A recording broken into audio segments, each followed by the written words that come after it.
Imagine कीजिए आप अपने पति या पत्नी के ठीक सामने खड़े हैं।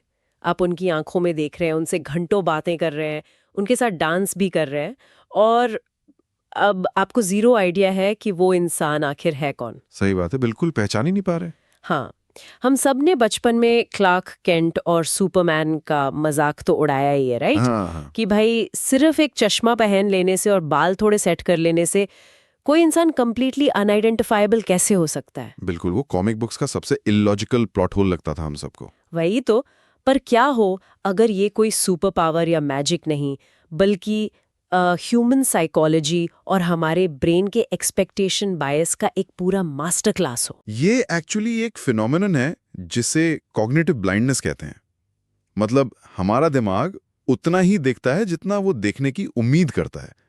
जब हम किसी इंसान की एनर्जी, उसका वाइब और उसका कॉन्टेक्स्ट पूरी तरह से बदल देते हैं ना, तो विजुअल डेटा दिमाग के लिए बिल्कुल सेकेंडरी हो जाता है। Oh wow! तो यानी सामने वाला इंसान फिजिकली वही होते हुए भी साइकोलॉजिकली एक अनजान शख्स बन जाता है। एग्जैक्टली, कंप्लीटली अनजान। ओके, तो लेट्स अनपैक दिस। क्योंकि आज इस डीप डाइव में हम जिस विषय पर चर्चा कर रहे हैं वो एग्जैक्टली इसी कॉग्निटिव ट्रिकरी और इमोशनल मास्किंग पर बेस्ड है। हम बात कर रहे हैं 2008 में आई आदित्य चोपड़ा द्वारा निर्देशित फिल्म रब ने बना दी जोड़ी की। जिसमें शाहरुख खान और अनुष्का शर्मा थे।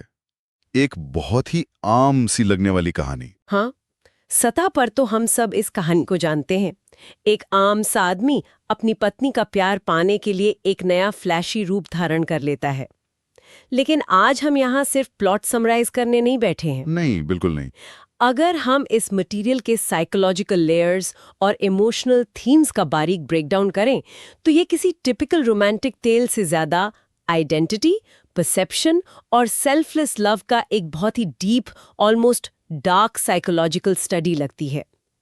ये किसी आम रोमांस की तरह नहीं है, बल्कि ये एक इमोशनल क्लार्क केंट और सुपरमैन की तरह है, जहां दोनों रूप एक ही इंसान के हैं पर दुनिया उन्हें अलग नजरिए से देखती है। सही कहा आपने। और इस डीप डाइव का मिशन भी यही है कि हम उन गहरे सवालों को उजागर करें। तो चलिए सीधा मुद्दे पर आते हैं।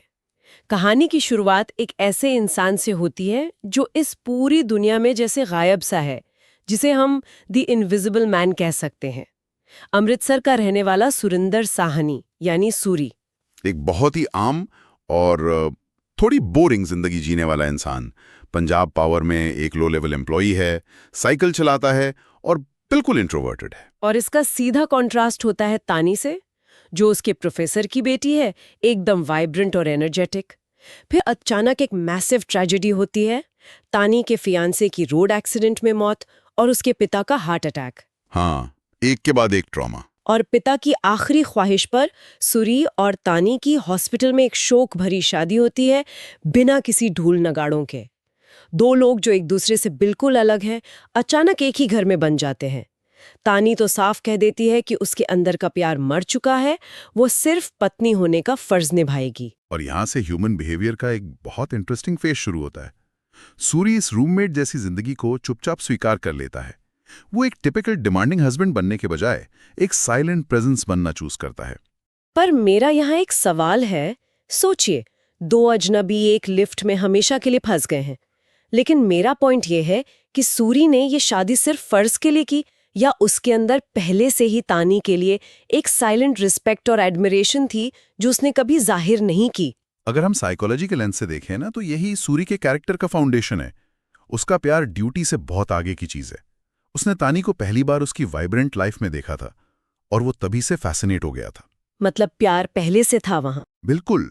पर सूरी का जो प्यार है वो पोजेसिव नहीं है। वो बगैर किसी उम्मीद के सिर्फ तानी की सुरक्षा और सम्मान के लिए एक लवलेस मैरिज में रहने को तैयार है। तानी का नर्वस सिस्टम इस वक्त किसी नई इमोशनल डिमांड को प्रोसेस नहीं कर सकता और सूरी ये बात समझता है। ये पॉइंट मुझे बहुत फैसिनेटिंग लगता है। इट्स ऑलमोस्ट लाइक जब आप किसी वॉर जोन या बॉम्ब शेल्टर में होते हैं तो आपको वहां एंटरटेनमेंट या चमक दमक नहीं चाहिए होती। आपको बस चार मजबूत दीवारें चाहिए जो आपको प्रोटेक्ट कर सकें। सूरी वही दीवार बन जाता है। सही एनालॉजी है। ये दिखाता है कि सेल्फलेस लव शोर नहीं मचाता।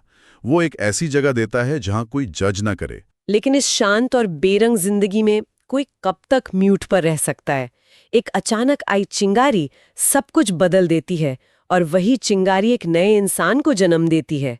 जब तानी को डांस पे चांस कंपटीशन के बारे में पता चलता है, महीनों की डेड साइलेंस के बाद पहली बार उसकी आंखों में एक चमक आती है, जिंदगी वापस आती दिखती है। हाँ, और सूरी उसका पार्टनर बनने की कोशिश करता है, पर अपनी ऑकवर्डनेस की वजह से पूरी तरह फेल हो जाता है।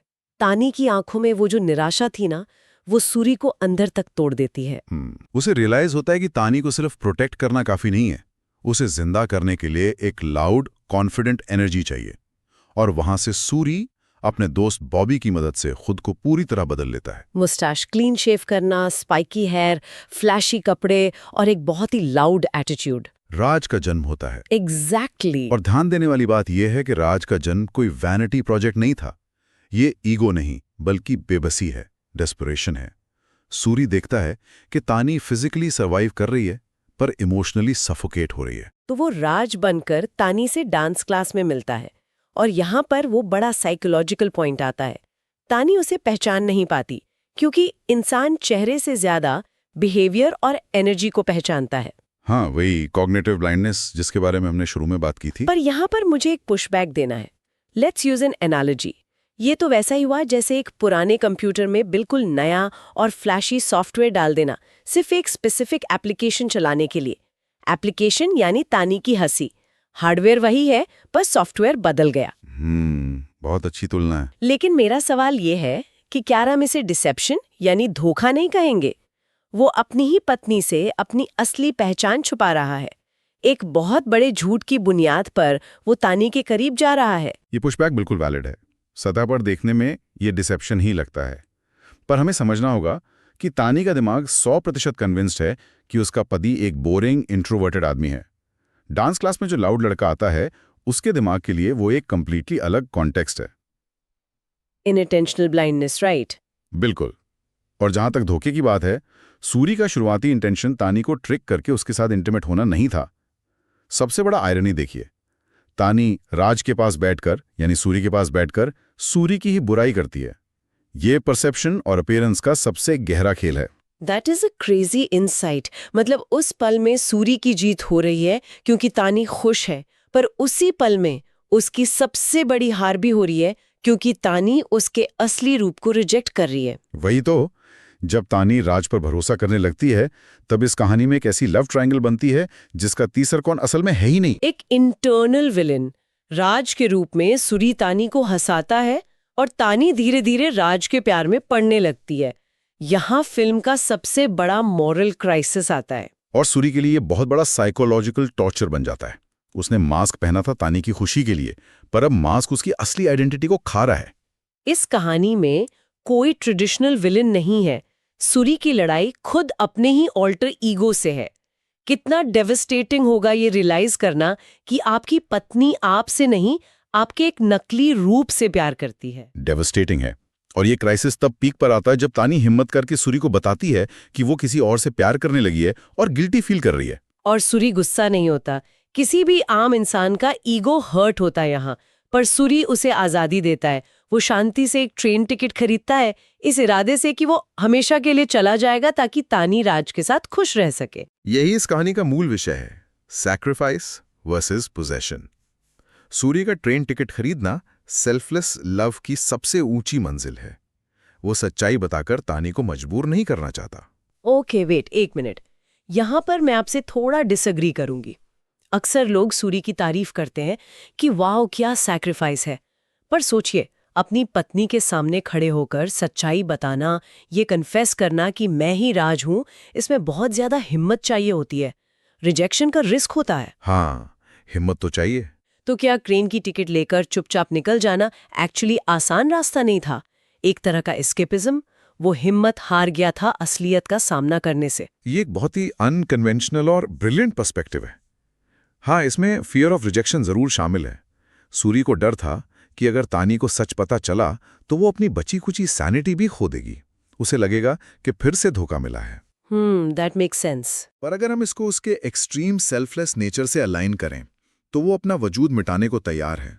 वो चाहता था कि तानी की आज़ादी उसकी खुद की चॉइस हो, फर्ज के बोझ तले दबी हुई ना हो।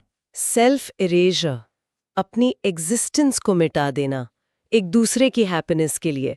लेकिन इस सैक्रिफाइस को अपना अंजाम तब मिलता है जब तानी एक ऐसी जगह आती है जहां शोर नहीं, सिर्फ आत्ममंथन होता है। The golden temple. Divine realisation.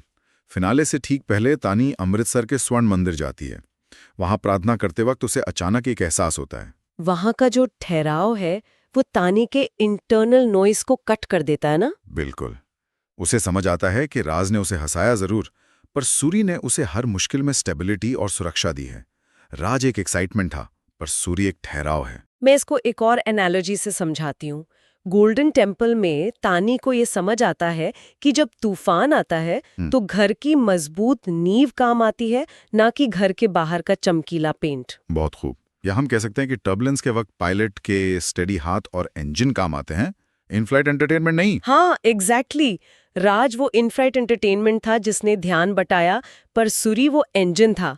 उसे वहां ये प्रोफाउंड रियलाइजेशन होता है कि सच्चा प्यार फ्लैशी नहीं होता। और यही विश्लेषण करने वाली बात है कि कैसे तानी का सूरी को अपनाना ड्यूटी या फर्ज के कारण नहीं था, ये सच्चे प्यार के कारण था।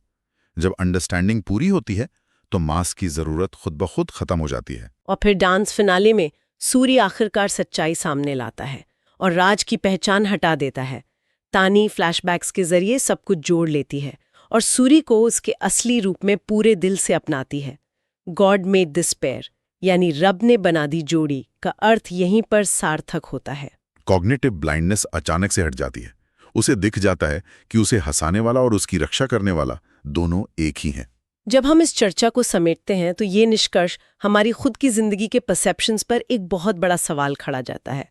प्यार का मतलब हमेशा लाउड एक्सप्रेशंस या ग्लैमर नहीं होता, बल्कि शांत, समर्पित भाव और ठहराव होता है।